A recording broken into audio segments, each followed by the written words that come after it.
Ya, Presiden Jokowi menjalankan kebijaksanaan hilirisasi. Hilirisasi artinya tidak akan lagi bahan-bahan baku kita, sumber alam kita izinkan dijual murah, dibawa keluar. Enggak. Bikin pabrik di Indonesia.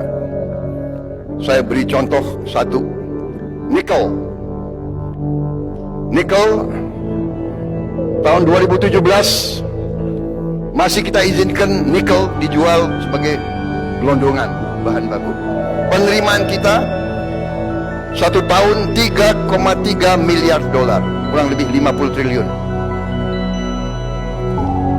Tahun 2020 pemerintah Joko Widodo melaksanakan larangan ekspor nikel sebagai bahan mentah. Tahun 2022 penerimaan kita naik menjadi 33,3 miliar dolar, naik 1000%. Dengan satu kebijakan, satu larangan, naik penghasilan bangsa kita di satu komoditas naik 1000%. Saudara-saudara sekalian, nilai tambah produk turunan nikel di ujungnya akan naik 67 kali, bukan 1000% lagi. Ini kunci kemakmuran. Ini kunci Indonesia bangkit. Tapi kita harus berani, karena kita akan berhadapan dengan banyak negara yang tidak suka. Saudara-saudara sekalian, saya maju sebagai calon presiden bersama saudara Gibran Raka Buming Raka, dengan tim kita, dengan koalisi Indonesia Maju, karena kita yakin, karena kita tahu, karena kita faham, karena kita mengerti betapa kayanya bangsa Indonesia, dan kita tidak mau lagi membiarkan kekayaan ini diambil murah keluar, dan kita tidak mau lagi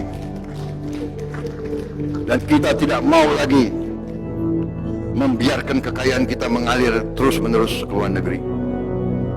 Saudara-saudara sekalian, bapak-bapak, ibu-ibu sekalian yang saya hormati, kita sudah punya rencana besar, dan itu saya tuangkan dalam buku Strategi Transformasi Bangsa Menuju Indonesia Emas 2045.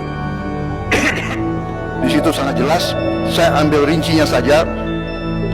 Kita sudah siapkan peta yang kita sebut pohon industri. 21 komoditas yang kita tidak akan izinkan dijual murah keluar. Batu bara, nikel, timah, tembaga, boksit, emas, perak, aspal, minyak, gas, sawit, kelapa, karet, biofuel, komoditas ini kita akan mengolah di Indonesia. Saudara-saudara sekalian, 1 kilang minyak di Jepang menghasilkan 70% BBM untuk rakyat, 30%-nya limbah. Yang limbah 30% itu menjadi bahan baku untuk 40.000 pabrik. 1 kilang minyak menghasilkan produk yang akan dipakai oleh 40.000 pabrik. Bisa kita bayangkan berapa insinyur, berapa manajer, berapa sarjana, berapa karyawan, satu kilang. Kita satu komoditas, kita bikin petanya. Coba dibuka pohon industri, coba lihat pohon industri tembaga.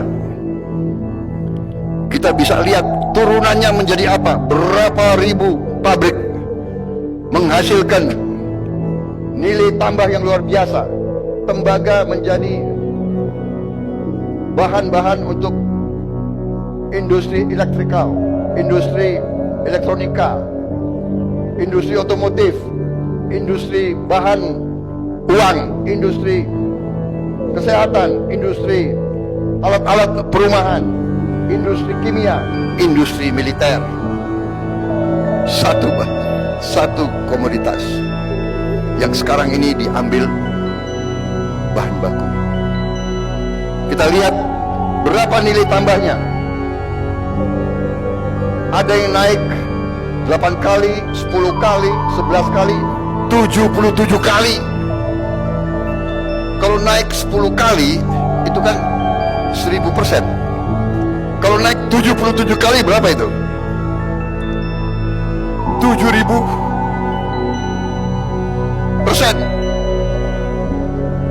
Bapak-bapak sekalian, masa depan kita gemilang, masa depan kita luar biasa.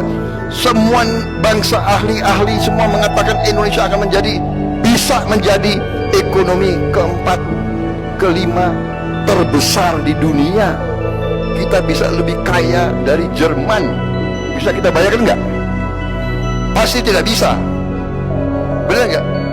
Kita sudah terlalu lama di brainwash bahwa kita negara miskin. Anak ini ada itu, maaf, anggaran tidak ada. Selalu alasannya anggaran tidak ada. Gaji harus rendah, gaji harus UMR. Barang kita dijual, diolah di situ, kita beli. Nilai naik 77 kali, kita yang beli. Bahan kita. Ini bangsa yang pintar atau bangsa yang apa? Jadi saudara-saudara, karena itulah kita sudah siap. Di bukunya ada pohon industri untuk sekian puluh komoditas, kita sudah siap. Karena itu saya bersatu sama Pak Jokowi. Mungkin di antara saudara ada yang tidak suka waktu itu. Saya bersatu demi kepentingan masa depan Indonesia. Kita mau diadu domba, kita mau dipecah belah, saudara-saudara sekalian. Karena itu kita sekarang harus pandai dan pintar, dan saya yakin rakyat kita sudah tidak suka yang gak suka dengan mencari kekurangan, mencaci maki, menghardik. Menurut saya, feeling saya, rakyat tidak suka. Rakyat ingin, dan kita harus mewujudkan elit yang rukun, pemimpin-pemimpin yang rukun. Kita bersaing, kita bertanding, tapi setelah pertandingan kita harus bersatu. Kita adalah sama-sama satu bangsa Nusantara, satu keluarga besar Indonesia. Kita tidak boleh ikut permainan orang lain. Kalau kita tidak bersatu, yang nikmat adalah negara lain.